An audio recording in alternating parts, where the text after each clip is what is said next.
the Constitution of the United States. So help me God. So help me God. Congratulations, Mr. President.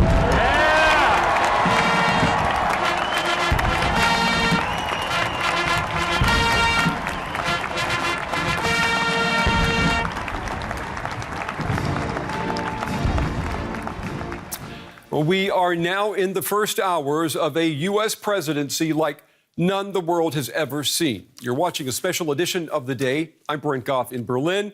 Donald Trump is now the president of the United States.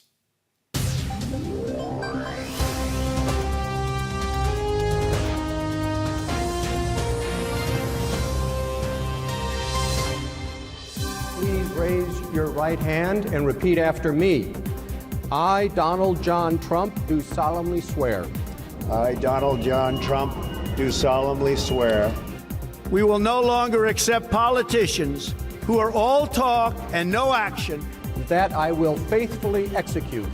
That I will faithfully execute. Whether we are black or brown or white, we all bleed the same red blood of patriots. And will, to the best of my ability. And will, to the best of my ability. We will make America wealthy again. We will make America proud again. We will make America safe again. Preserve, protect, and defend. Preserve, protect, and defend. And yes, together, we will make America great again. So help me God. So help me God. God bless you, and God bless America. Thank you.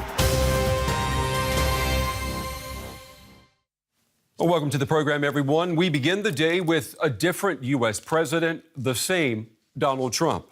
If the world was expecting the reality TV star to suddenly morph into a presidential figure today, well, they ended up as losers. After 18 months of abusive campaign attacks, Trump's 15-minute inaugural speech became the next episode of a reality show that we already know. Trump aimed and fired at both Democrats and Republicans, and with 4 former presidents sitting behind him, he painted a picture of utter failure of those leaders who have come before him. With the promise to end the carnage of America, President Trump said that America will now come first. Well, tonight, the world is still waiting for specifics on what that means, the very details President Trump did not deliver today. January 20th, 2017 will be remembered as the day the people became the rulers of this nation again.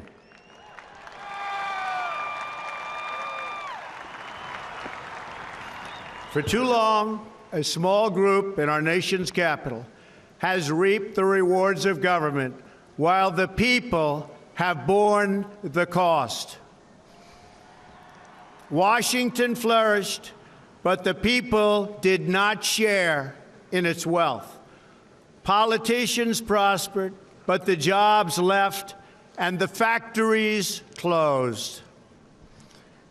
The establishment protected itself, but not the citizens of our country.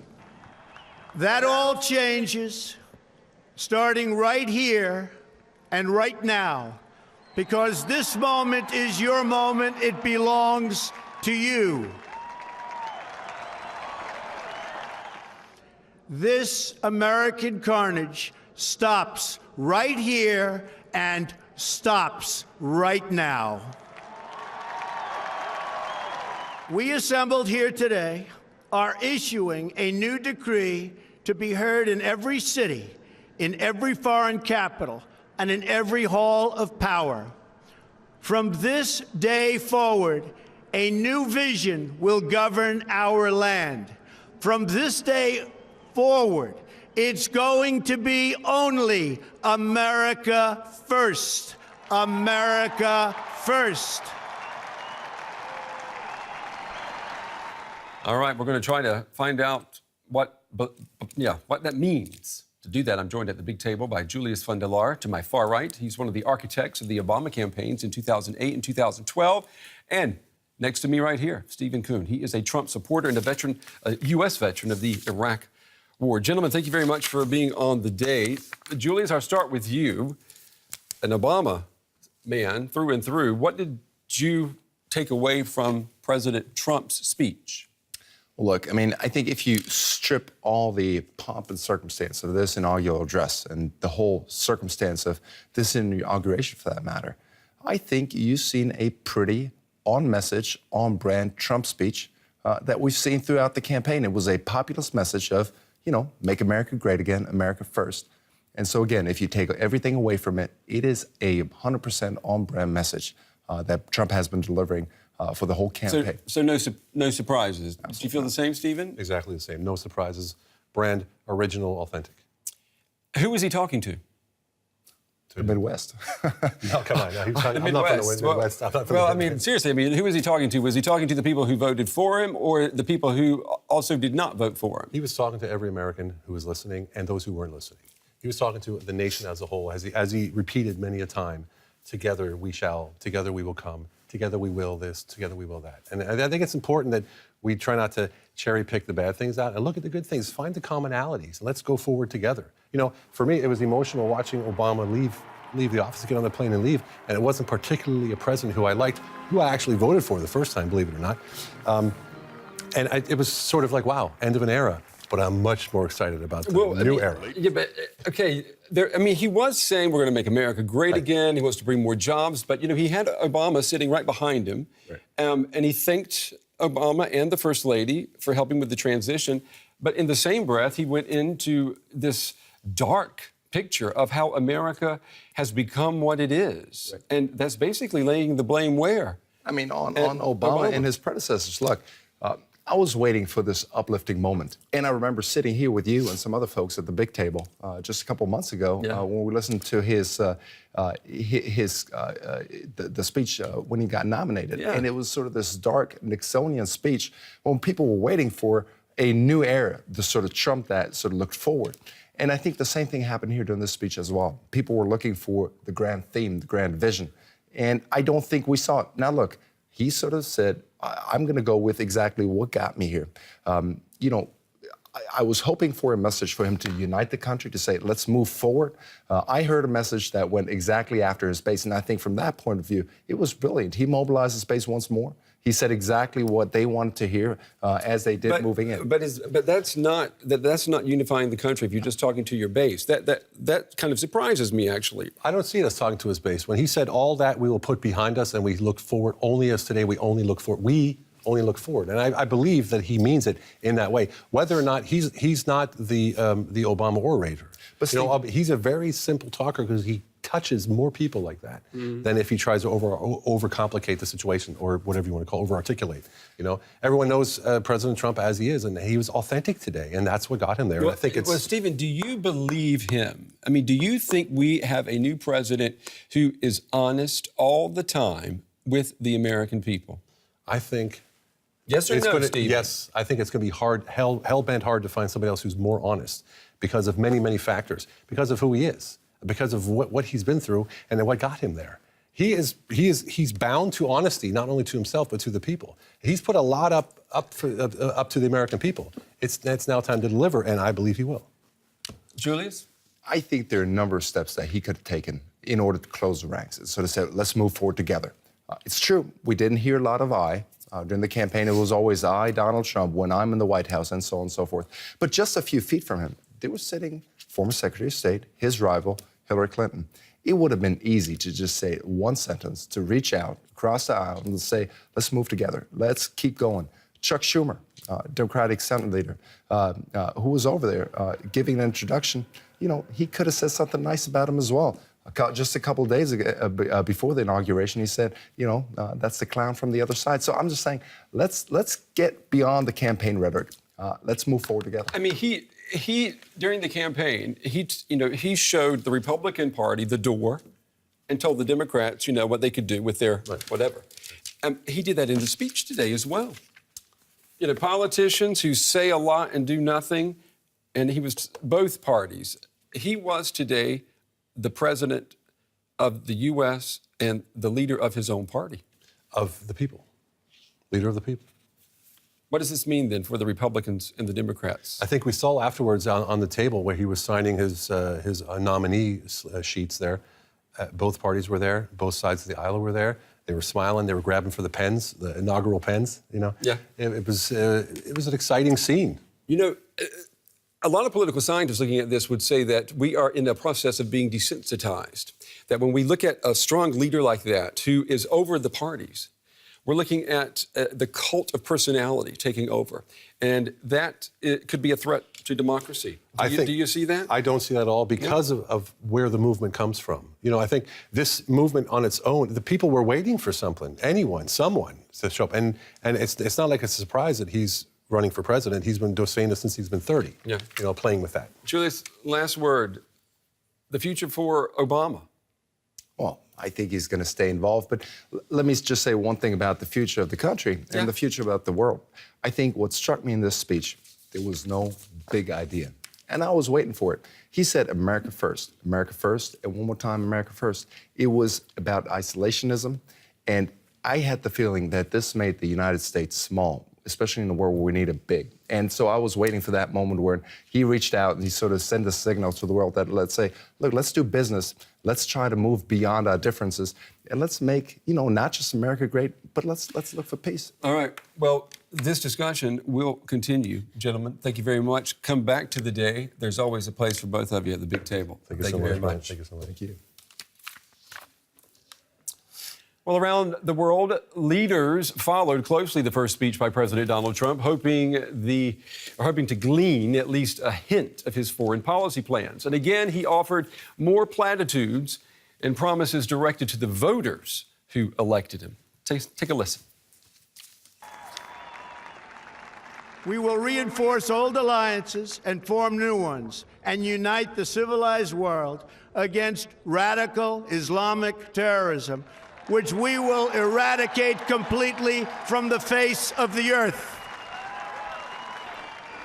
Every decision on trade, on taxes, on immigration, on foreign affairs will be made to benefit American workers and American families. We must protect our borders from the ravages of other countries making our products, stealing our companies, and destroying our jobs. Protection will lead to great prosperity and strength. I will fight for you with every breath in my body, and I will never, ever let you down. All right, back here at the big table now, I'm joined by Professor Eric Langenbacher from Georgetown University, a leading scholar in German-U.S. relations. Eric, it's good to have you back on the day. And from Chicago, I'm joined by Leon Fink, a professor of history at the University of Illinois at Chicago. Professor Fink, thank you for taking the time to be with us tonight. Eric, let me start with you. How should America's European allies be thinking about the future tonight? I think that they should be scared, very, very scared. You know, every day I seem to have a new issue with Trump that I'm more concerned about. Now I'm concerned about trade. And if we get into a trade war between the European Union and the United States, or between the United States and China, it's going to be massively disruptive to the prosperity, not just of the United States, but of all these other countries as well. Professor Fink, do you agree? Should Angela Merkel, should the French president, should they be scared tonight?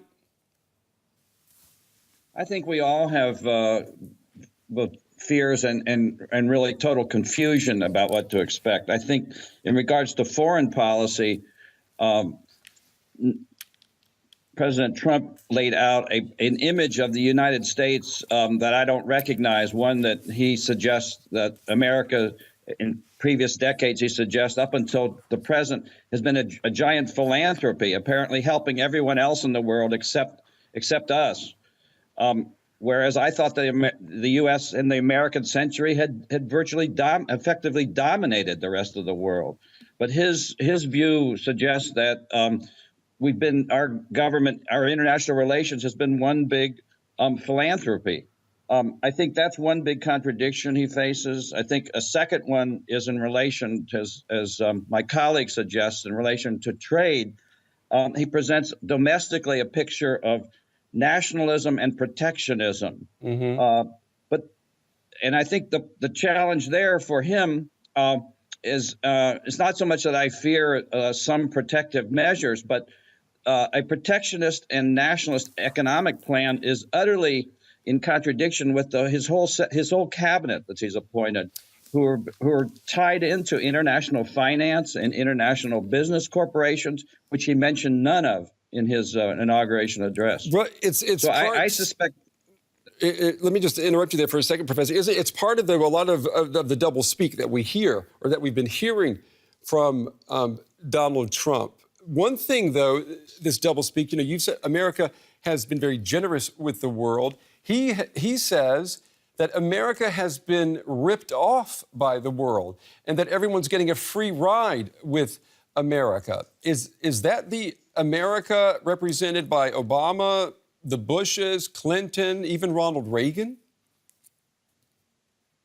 Well, I don't think that his own corporate partners would agree with him. They've been doing very well. The whole 1% phenomenon is a gleanings from the rest of the world by American international corporations. So I think that there's a great deal of contradiction in his speaking. He arose his base, including his white working class base, does believe that they've gotten the raw end of the stick in this period of globalization, and to some extent they're right. But at the same time, he's attacked only the most superficial symptoms of that, like the rotting factories that he referred to. Right. But he's offered really so far nothing to suggest any full-scale program to counter neoliberalism or globalization. Well, I mean, he's basically offered a huge spending program to rebuild the bridges, highways, infrastructure in America, and that's expensive. It's completely expensive. I mean, but he's not the first president to have done this. Right. I seem to recall that Obama had a big infrastructure plan when he was first inaugurated back in 2009 as well. So, I'm a little skeptical that we're going to see anything out of this infrastructure plan. But if there's one thing that Donald Trump is right about, is the state of the U.S.'s infrastructure and the real need for investment there. If you could be an advisor to, let's say, the German chancellor tonight, what would you advise her to do next in terms of U.S.-German relations? Well, I think that the first thing to do, and I think the chancellor's already said that this is what she's planning to do, but you need to connect with the Trump people, you need to connect with the new cabinet members, you need to connect with the sub-cabinet level appointees, if they're ever actually appointed, and, kind of build relationships, find out what the president is actually thinking, what his cabinet actually wants to do, and then make plans accordingly.